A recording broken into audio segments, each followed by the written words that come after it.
judeus, e eles comemoram o dia da libertação. Para nós, os cristãos, tem um outro significado, por isso os cristãos comemoram a Páscoa de forma diferente dos judeus. Coincidentemente, é que Jesus ressuscitou no dia de domingo e numa manhã pela qual os judeus comemoravam a Páscoa. Então, por esta razão, a Páscoa para nós passou a ter o significado da ressurreição de Jesus Cristo, e não como o dia da libertação do povo judeu. Então, para nós comemoramos de forma que Jesus, o nosso libertador, também no dia de Páscoa, veio trazendo-nos a maior liberdade de todas. A mensagem da ressurreição de Cristo é o tema principal de toda a teologia neotestamentária. Todo o Novo Testamento, ele vem trazendo-nos uma mensagem, e a mensagem é a ressurreição de Jesus Cristo. E esta mensagem da ressurreição do Filho de Deus era o tema principal das pregações de Paulo, de Pedro, dos apóstolos, pois algo inédito, ainda nunca visto antes, tinha acabado de acontecer. E por estas causas os discípulos anunciaram a mensagem da ressurreição do Filho de Deus.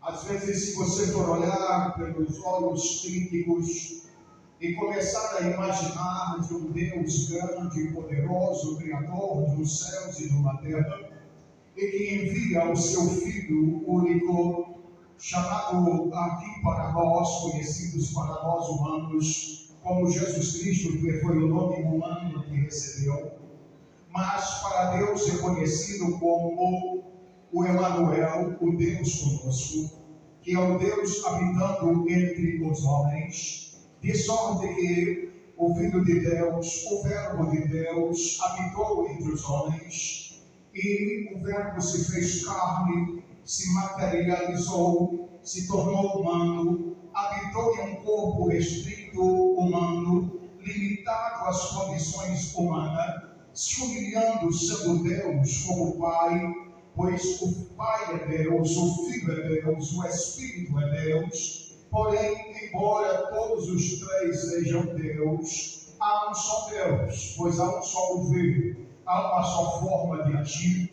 uma só forma de trabalhar, uma só forma de pensar. Portanto, os três são um, de uma forma só. Portanto, Deus habitou entre os homens. E isto não é fábula, e isto não é história de filosofia, e isto não é história para contar para crianças de lar. Isto não é apenas a imaginação da mente humana, mas algo de sobrenatural para resgate das nossas vidas, visto que todos pecaram por causa do pecado original de Adão. Logo o pecado passou a todos os homens, e por causa deste pecado que herdamos de pai para filhos, era necessário haver uma forma de resgate, e Deus elaborou um plano pela qual pudesse resgatar os homens da condenação que lhe pesava, visto que para todo o pecador resta o juízo, resta a justiça. A primeira coisa que alguém pede diante de um crime é que se faça justiça. E Deus exigia justiça.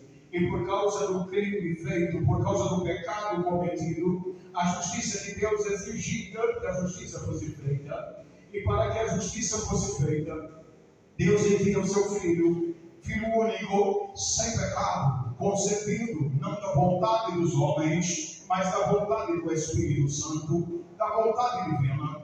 Vem e habita em um corpo humano por um tempo cerca aproximado de 33 anos e meio.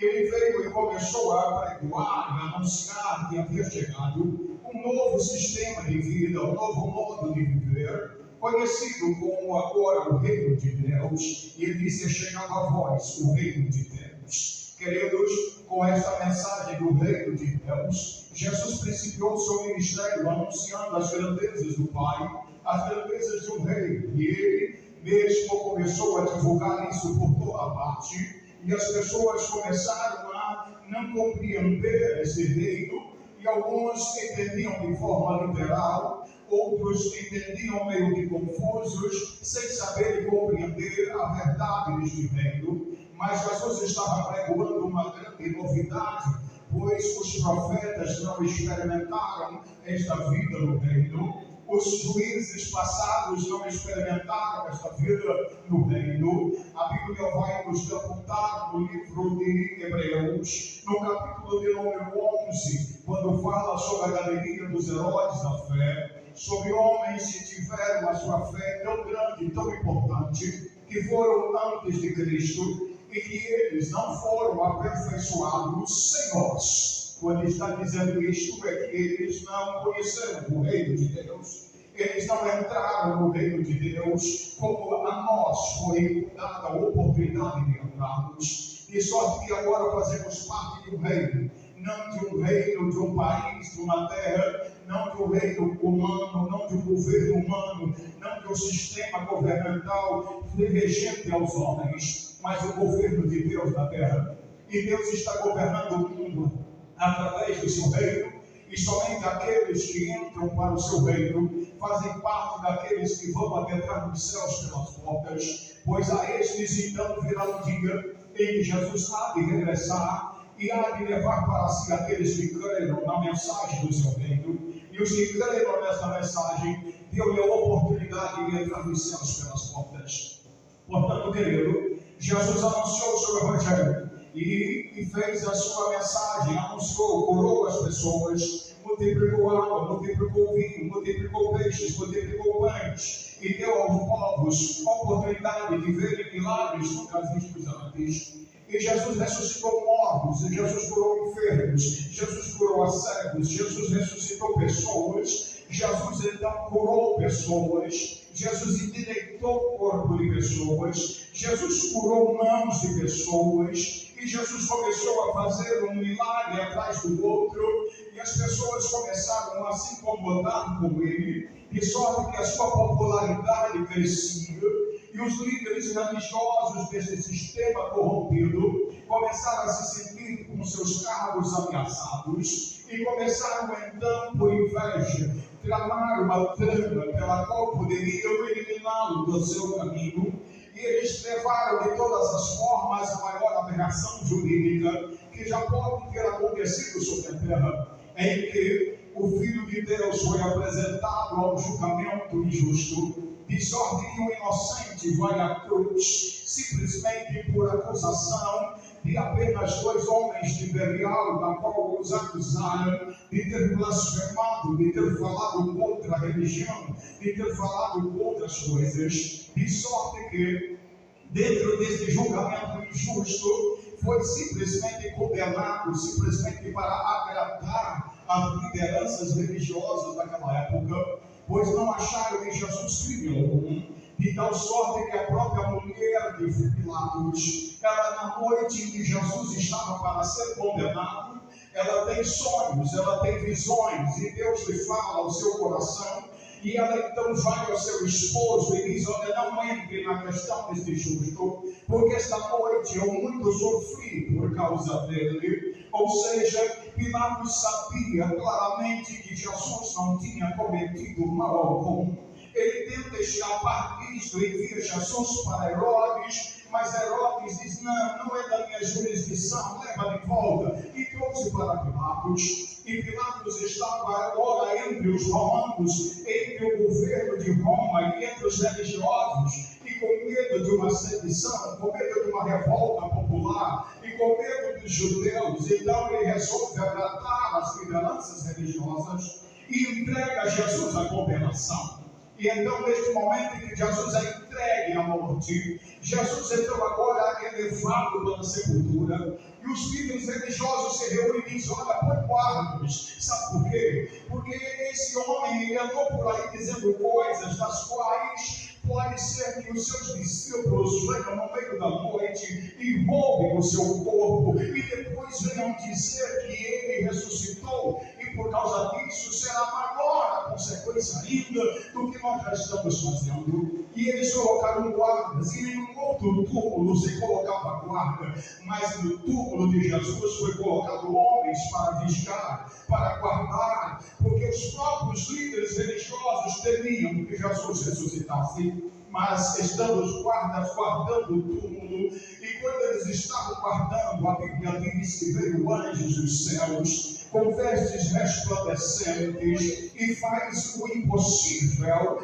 Eles começam a mover uma pedra que havia sido posta sobre o túmulo de Jesus, pois Jesus estava tão bem guardado, porque tinha uma pedra na porta, soldados guardando, a fim de que o seu corpo não fosse roubado. Então esses anjos agora chegam e eles causam um tremor, e quando causam um tremor, a pedra é removida. A Bíblia vai dizer sobre isto, e os guardas de tanto temor que ficaram, porque sobre eles, se o corpo fosse roubado, se o corpo fosse tirado dali, eles teriam que pagar com a sua própria vida, pois esta era a pena para quem deixasse um preso fugir. E Jesus estava aprisionado dentro de uma sepultura. Para eles mortos, embora só estivesse o corpo, pois o corpo estava ali, mas o Filho de Deus não estava, porque ele disse ao ladrão da cruz que no mesmo dia ele iria estar no paraíso, pois disse: olha, pois hoje estarás comigo no paraíso. Jesus não ficou dentro de um corpo aguardando uma ressurreição, mas foi fazer algo que precisava ser feito. É porque as pessoas que morreram antes deles, eles não tinham sido salvos ainda. Havia uma necessidade de anunciar a eles uma nova mensagem, pois o reino não havia chegado. Agora, com a morte de Jesus, Jesus desce ao lugar dos mortos e chega onde está Abraão, Isaac e Jacó, chega onde está Davi e os outros profetas que aguardavam o dia da sua ressurreição, que aguardavam a mensagem da salvação. E Jesus chega lá e diz para ele: olha, o que vocês esperavam, o que vocês aguardavam, o que vocês fizeram, encobrindo os vossos pecados com sangue de bodes, de touros, de cabritos, o que vocês fizeram até hoje, não precisa ser mais feito nada. Sabe por quê? Porque agora não é mais necessário nem um bode, nem um touro, nem um cabrito, porque o Cordeiro de Deus acaba de oferecer um sacrifício único por todos, retroativos até vocês. Portanto, agora vocês não estão mais com os pecados encobertos como propiciação pelos vossos pecados, mas a partir de hoje é tirado de cima de vós aquilo que vos aprisionava. Portanto, agora é dado todo o poder lá nos céus e também em cima da terra. É por isso que Jesus disse em cima, sabe por quê? Porque até então o lugar dos mortos era embaixo, e Jesus vai dizer: é dado o poder lá em cima da terra. Sabe por quê? Porque o Pai me entregou em minhas mãos a alma de vocês, e agora todos vocês me pertencem, porque acabei de comprar com um preço, e um preço de sangue, um preço oferecido e exigido pelo Pai. Portanto, agora vocês estão livres, o pecado de vocês são agora perdoados, retroativo a todos que creram na esperança da minha vida, pois é chegado o dia que o descendente da mulher havia de vir. É chegado o dia em que aqueles que olhavam para uma cruz lá no deserto, onde havia uma serpente pendurado nela, era curado, acabou de acontecer. Vocês estão perdoados. A partir de agora, quem crê no sacrifício da cruz tem o perdão dos pecados, e vocês agora são libertos. E como prova desse amor que eu tenho para vocês, eu vou tirá-los daqui e transportá-los para um novo lugar. É por isso que a Bíblia diz aos Salmos que ele levou cativo o cativeiro. Desta sorte, todos que estavam ali aguardando a ressurreição foram movidos no lugar do Hades, do Seol, do lugar dos mortos, e transportados à presença do Pai, apresentado ao Pai como um troféu anel da vitória. Por isso está escrito: tragada foi a morte na sua vitória. A morte teve a decepção que mereceu.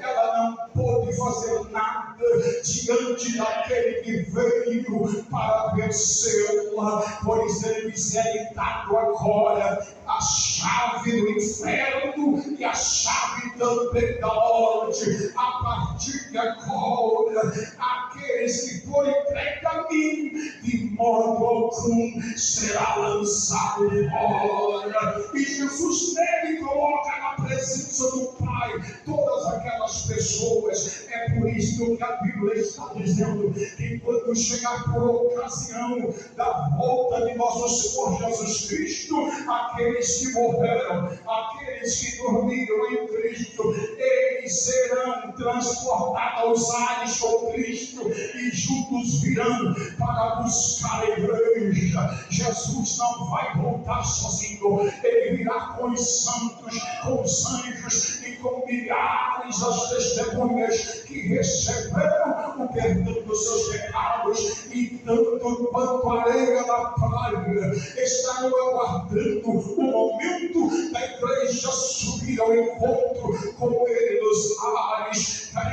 Mas o que eu preciso que você entenda nesta noite é que quando Jesus é levado à morte na esfera terrestre, em cima da terra, as pessoas estavam agora entristecidos. A Bíblia vai dizer que os discípulos não paravam de chorar. Eles estavam angustiados. Primeiro, porque havia perdido a companhia de Jesus por atrocidade dos homens maus. Agora, eles também tinham um problema, porque se feriram o pastor, o que será das ovelhas? Eles estavam agora atemorizados, receosos, com medo, porque se prenderam e mataram a Jesus, o que será dos seus discípulos? Pois o próprio Cristo havia dito durante a caminhada em direção ao Gólgota: se fazem isto a vara verde, o que será das varas secas?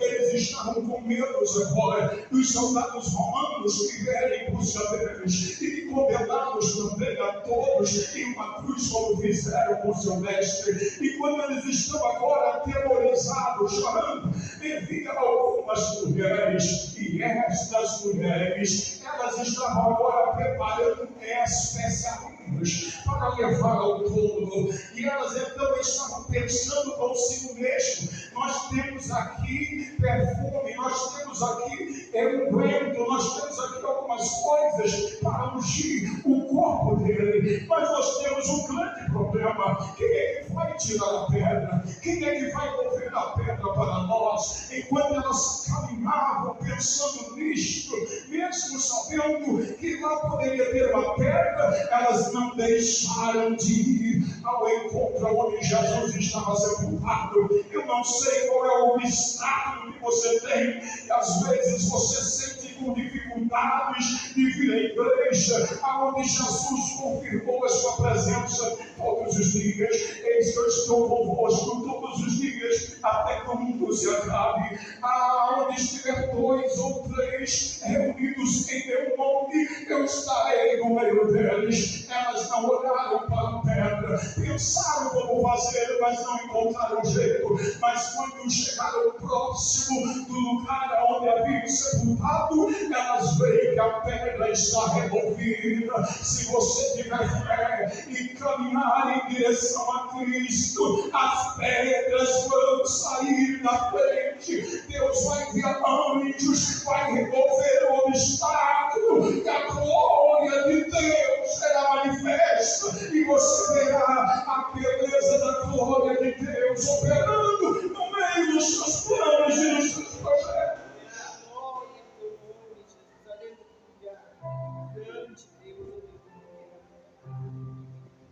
Diz o ditado que quem quer faz, quem não quer arruma desculpas.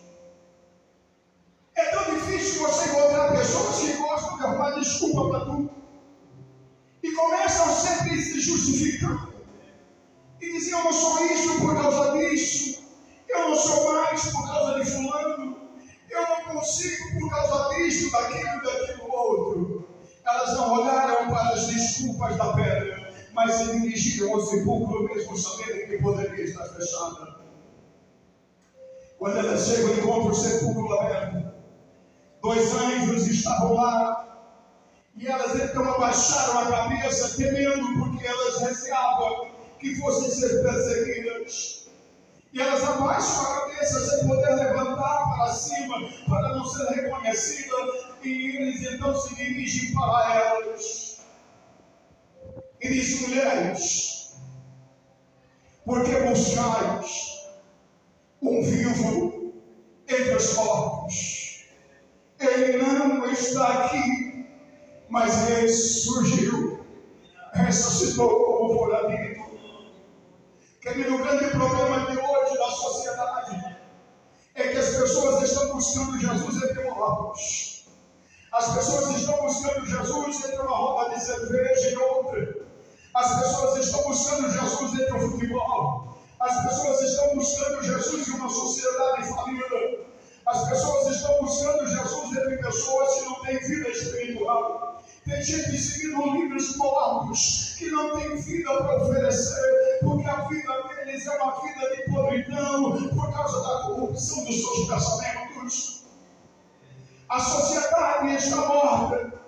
A sociedade está entregue à condenação eterna. E por causa disso tem gente buscando Jesus em lugares errados. É por causa disso que você não vai encontrar Jesus em muitos lugares. É por causa disso que Jesus não está em muitas igrejas. Sabe por quê? Porque na carta que João escreveu à igreja de Laodiceia, ele disse: eis que eu estou à porta e bato. Quem bate não está dentro. Você não bate na porta para sair de casa. Você só bate quando quer entrar. Você só bate quando você precisa entrar. Então o que a igreja de Laodiceia fez? Botou Jesus para fora. Tinha lugar para tudo, mas não tinha lugar para Jesus. A igreja podia estar cheia, mas não tinha Jesus dentro dela. Há muitas igrejas que já expulsaram Jesus. Não tem lugar para ele na reunião. Tem lugar para tanto formalismo. Tem lugar para tanto legalismo, tem lugar para tanto moralismo, tem lugar para tantos ismos, mas não tem lugar para a presença de Jesus. Tem lugar para tradição, tem lugar para tantas coisas, mas não tem lugar para Jesus. Nesta noite você veio a esta casa e aqui tem lugar para Ele. Você não está proibido de o adorá-lo, não há proibição alguma em lugar algum, não há uma placa, não há uma determinação que aqui você não pode se manifestar, que você não pode abrir a boca, que você não pode dizer o quanto ele é lindo, o quanto é maravilhoso, o quanto ele é importante para você. Glória a Deus, aleluia. Verdade, Deus, aleluia. Não há nenhuma proibição aqui quanto à pessoa de Jesus, pois aqui não há uma tradição, aqui há uma liberdade, e aonde é o Espírito de Deus, aí há liberdade. Você não precisa de eu ficar mandando, pedindo, implorando, gritando, insistindo para você dar glória. Você já pode começar a oferecer o seu louvor, o seu culto, o seu sacrifício de adoração e começar a dizer glória, glória, glória, glória a Deus nas maiores alturas, porque Ele ressuscitou.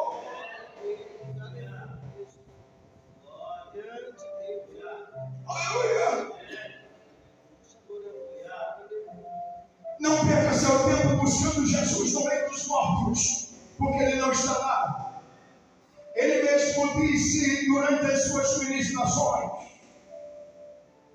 Deus é Deus de Abraão, Isaac e Jacó. Deus não é Deus dos mortos, mas é Deus dos vivos. E conversando com uma mulher acerca da sua mensagem, ele disse: mulher, vem a hora, e já chegou, em que os mortos ouvirão a voz de Deus, e os que ouvirem viverão. Ele não está falando de ressurreição, mas está falando de pessoas que creem na sua palavra e passam a ouvir a sua voz. Deixam de ser mortos por causa do pecado, mas são ressuscitados com Cristo. Cristo e ouve a voz dele na sua casa e o glorifica. Eu te entendo, eu te compreendo que você está aí agora ouvindo uma mensagem como esta, às vezes entristecido, às vezes meio que incrédulos sobre uma mensagem dessa. Os próprios discípulos ficaram. O texto vai dizer que estas mulheres agora se dirigiram a contar aos apóstolos. E quando elas chegam lá dizendo: olha, nós estivemos lá no túmulo, ele não estava mais fechado, estava aberto. E tem uma coisa, nós vimos 2 varões que nos disseram que ele ressurgiu. Então os discípulos não creram nelas. Pedro, mais afoito, chamou a jovem e disse: João, vamos depressa lá conferir isto. Que notícia é essa? Que estas mulheres estão nos dando. São bastante mulheres, mas vamos lá conferir. E a Bíblia diz que os 2 saem a caminho. E João então começa a correr. E corre mais do que a Pedro. E chega no túmulo primeiro, mas não entrou. Mas Pedro chega depois. E Pedro entra e confere. As coisas estavam, o lençol no lugar, as coisas no lugar, mas o corpo não estava lá. Glória a Deus, aleluia. Oh, glória, aleluia. Imagine para você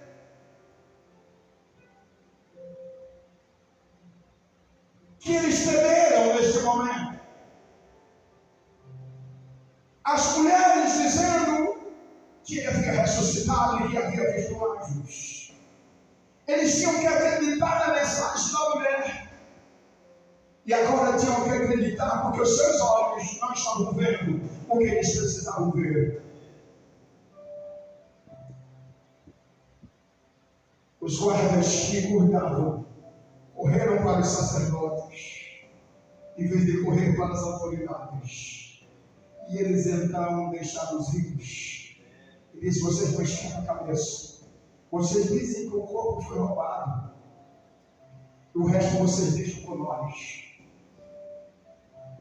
E até hoje a notícia para os judeus é esta: que o corpo foi roubado. Só que enquanto eles estão saindo por aí dizendo que Jesus havia sido roubado o seu corpo, agora saem 2 homens caminhando ao caminho de Emaús no mesmo dia, no domingo pela manhã. Depois de ouvir as mulheres testemunhar do ocorrido, depois de saber que Pedro e João estiveram para conferir os fatos, eles vão embora para 11 quilômetros de distância, numa aldeiazinha chamada Emaús. E quando eles estavam caminhando em direção a Emaús, eles começaram a conversar entre si e começaram a trazer à memória tudo que Jesus havia feito. Quem sabe um deles dizia: vocês lembram daquele dia que ele chegou e encontrou aquela mulher curvada, corcunda, andando com a cabeça baixa, e ele chegou e disse: mulher, aqui eu te digo, endireita-te. Eu estava lá e eu vi ele fazer isso. O outro dizia: olha, eu fui em Betânia naquele dia e eu vi quando ele chorou acerca de Lázaro e depois deu para ele e disse: Lázaro, sai para fora. E Lázaro saiu. E ele começou a conversar um com o outro, dizendo acerca dos feitos de Jesus. E quando eles estão trocando conversas um com o outro, se questionando do seu futuro e dizendo: o que será de nós agora? As nossas esperanças. A gente esperava que ele fosse sentar no lugar de Pilatos, no lugar de Herodes, e fosse libertar a nação, e fosse sentar no trono, e fosse dar aos judeus a liberdade que a gente precisava. O que será de nós agora? Porque ele morreu, o corpo não está no túmulo, a gente não sabe o que foi feito, e de repente aparece alguém e chega de repente ao lado deles e começa a caminhar junto com eles, aonde havia 2 reunidos falando acerca de Jesus. Jesus chega do lado deles.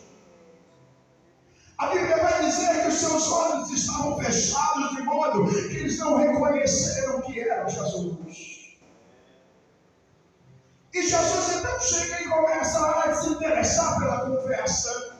Sabe por quê? Porque onde tem pessoas conversando acerca de Jesus, Jesus chega perto porque se interessa pelo assunto. E Jesus chegou ali perto deles e começou: que palavras são essas que vocês estão trocando entre vocês? Eles param, a Bíblia diz que eles param entristecidos, não é possível.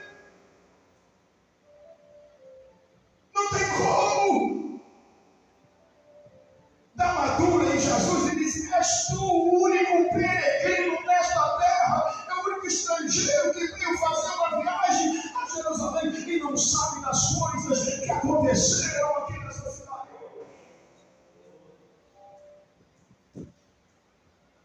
Ô querido, entenda de uma coisa: quem está em Jerusalém sabe o que acontece nela.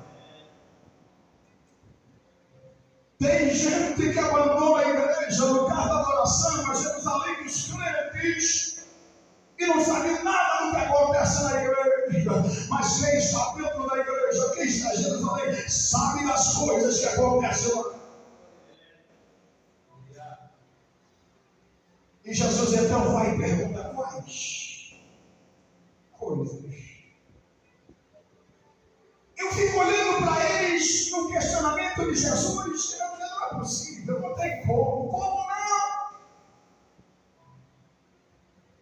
A terra tremeu, deu eclipse a 11 quilômetros daqui, meio-dia, escureceu, virou um breu. Até as 3 horas da tarde, o maior eclipse já existente. Tudo se fez trevas e não se enxergava nada. Algumas pessoas saíram dos túmulos, cerca de 500 delas. As nossas autoridades fizeram uma atrocidade e mataram o homem que só fazia o bem, porque eles não conseguiam fazer as obras que ele fazia. Por inveja, a Bíblia diz que os entregaram. Como não conseguiam fazer o que Jesus faz ou fazia, eles o mataram. E eles começam a dizer para Jesus: agora, como pode? Da onde você veio? Que você não sabe do que aconteceu? Não é possível que você não saiba. Nesse momento o coração começou a aquecer, começou a queimar, e eles começaram a sentir algo dentro deles que parecia que iam explodir, porque começou a aquecer os corações. E eles continuam caminhando, e Jesus faz com quem vai mais a distante seguir a viagem. E quando Jesus faz com quem vai seguir a viagem, eles tomam uma atitude tão impressionante. É que eles vão dizer para o Senhor Jesus: fica conosco. O que eu aprendo com isso, querido? É que não tem coisa mais gostosa no mundo do que ter a presença de Jesus. É por isso que o mundo não entende os cristãos evangélicos de verdade, autênticos, convertidos, nascidos de novo e lavados pelo sangue de Jesus. Eles não entendem, não compreendem o prazer que nós temos num domingo como este, de vir a um local como este, depois de um dia de festa, e chegar aqui e participar do culto por causa dele. A presença dele fica conosco. Fica, Senhor, fica, Senhor, fica, Senhor. Eles imploram: fica, Senhor. Eu não sei qual é a importância que você dá para Jesus. Eu não sei o quanto ele é importante para você. Mas eles depois que experimentaram o diálogo com Jesus, eles não queriam saber mais de ficar sem a companhia dele, sem a presença dele. Eles diziam: fica. E a Bíblia diz que insistiram com ele.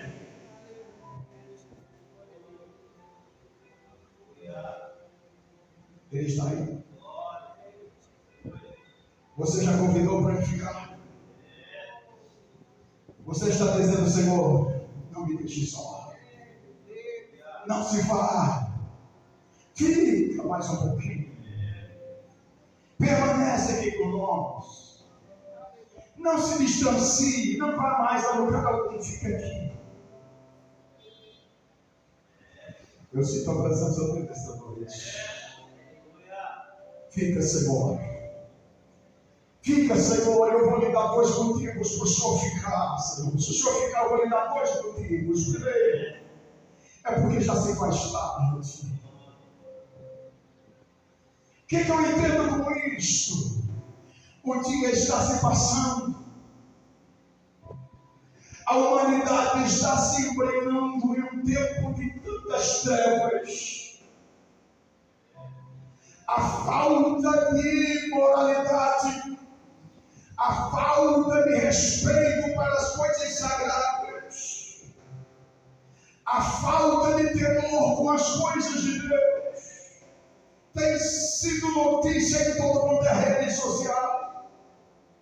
Afronta o Evangelho, afronta a nossa fé, afronta a nossa crença, afronta a nossa maneira de viver por causa do que cremos.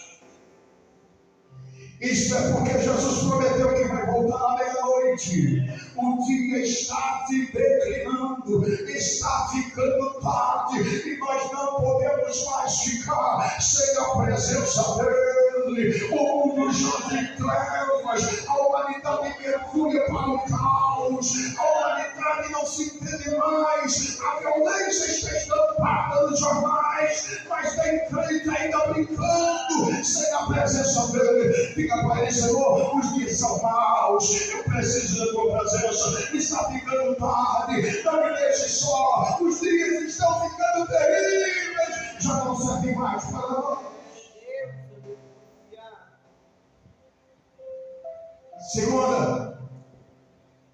Senhor, o dia vai se declinando. Fica conosco, pois é tarde e o dia já se declinou.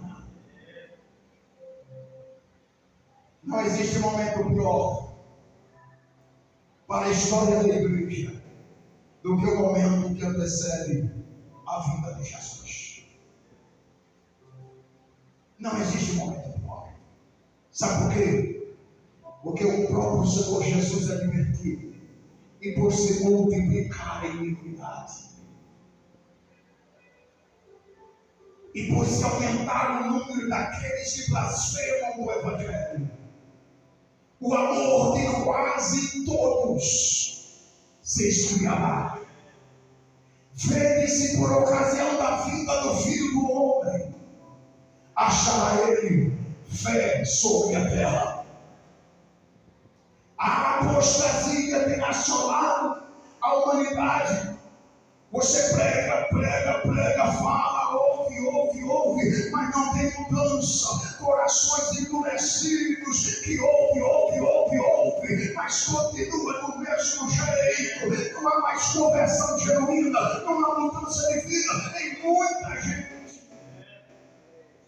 Não é por falta de ouvir textos bíblicos, não é por falta de ouvir canção. Aonde você vai, está tocando numa música, seja no sistema de som, é na rua, é no comércio, em todo lugar tem alguém dizendo e falando acerca de Evangelho, mas a conversão está escassa. Sabe por quê? Corações endurecidos e já não recebem mais a palavra.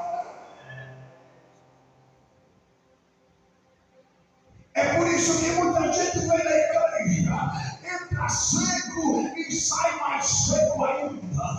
Vem na igreja, entra e sai do mesmo jeito. Entra e sai e continua parecendo galinha de Angola. Tô fraco. Mas tem crente que está entendendo a mensagem, sabe que o dia está findando e está dizendo: fica Senhor, porque eu tudo posso naquele que me fortalece. Eu preciso da tua presença para chegar até o fim. Eu não sei se o Evangelho ainda causa efeito em você. Porque se a mensagem da cruz não te comove mais, se ouvir falar da morte de Cristo já não mexe mais com as suas estruturas, se já não incendeia mais o seu coração ouvir Jesus falando com você, eu temo que você pode estar perdendo a verdadeira comunhão com Deus. Porque quando Jesus fala, o coração incendeia, o peito arde, a alma chora. Se você não sabe mais o que é chorar de uma mensagem, eu temo que você pode ter o coração petrificado e pega tudo e não sente mais nada, imune, inerte ao Evangelho. Mas se o Evangelho está mexendo com você, põe-se de pé agora, levante as suas mãos para os céus e glorifica com toda a sua alma.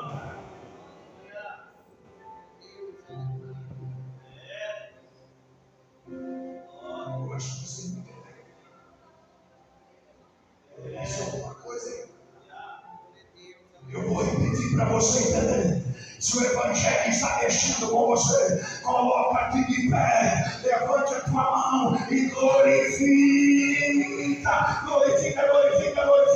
Porque ele não está mais no túmulo, ele ressuscitou. Sabe por quê? Porque se estivesse no túmulo estaria na Israel, mas ele veio aqui esta noite para participar do culto comigo e com você.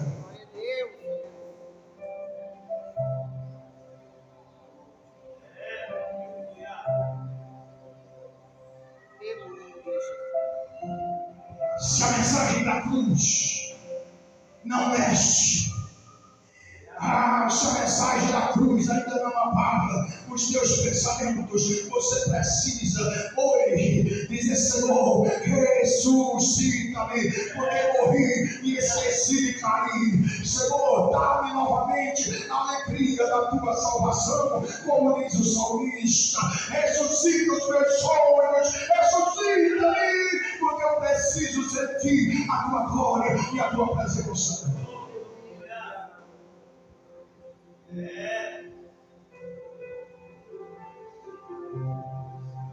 Se a mensagem da cruz não te leva mais a chorar, é porque você se conformou.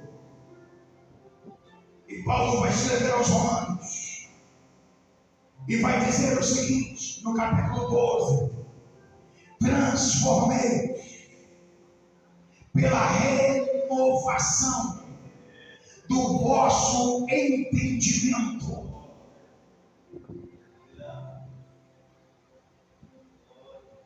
Paulo está dizendo: seja um cristão inconformado.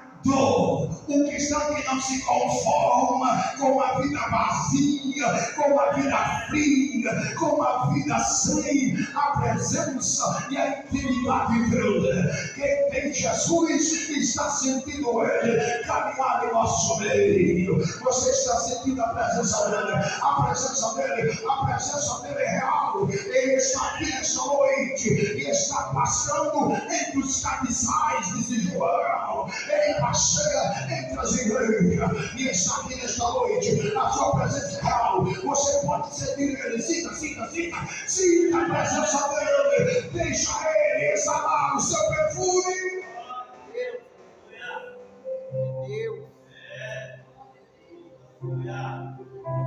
Diga para Ele: Senhor, A noite está chegando.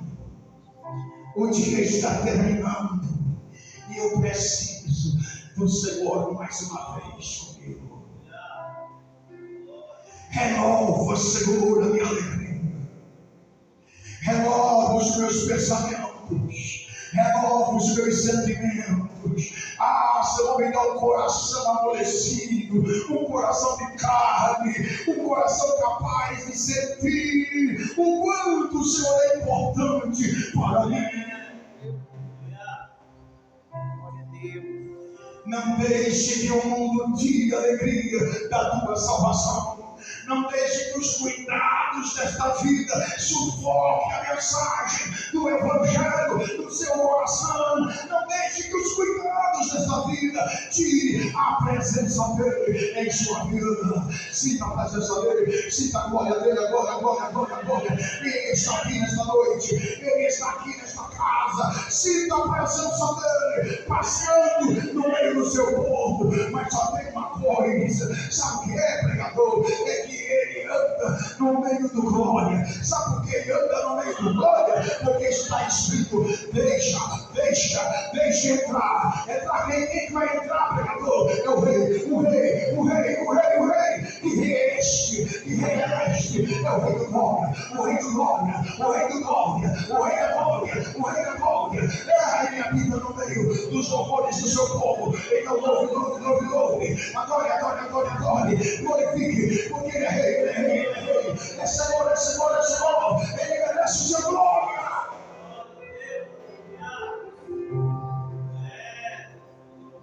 Quem é este, o rei da glória?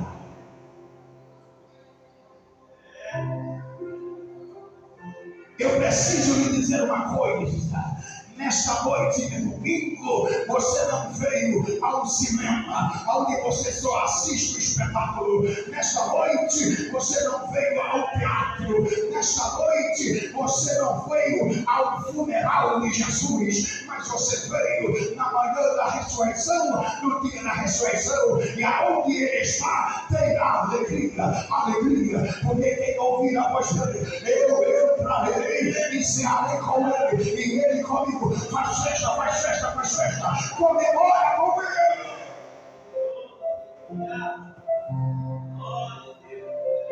Você não tem razão para estar triste. Você não tem motivo para ficar triste. Ele vive e reina. Em breve voltará nos caminhos. Cobre sua cabeça. Bondoso Deus, em nome de Jesus Cristo, meu Filho, a quem viaja este mundo para resgate de nossas almas. Portanto, agora, torna a avivar a tua obra. Torna a trazer aos nossos corações os sentimentos que há em Cristo Jesus. Torna a trazer a tua igreja um mover especial, como foi movido na igreja pentecostal. Pai Santo, faz-nos ter um coração quebrantado, como diz o teu servo Davi, pois um coração quebrantado e contrito não desprezarás, ó Deus. Quebranta o nosso coração de pedra, quebra, Senhor, esmiuça a penha, mas faz-nos sentir a tua glória, a tua presença, a tua majestade, a tua Shekinah. Faz-nos sentir, ó Deus, o mover dos céus, pois a tua igreja te espera, a tua igreja te aguarda.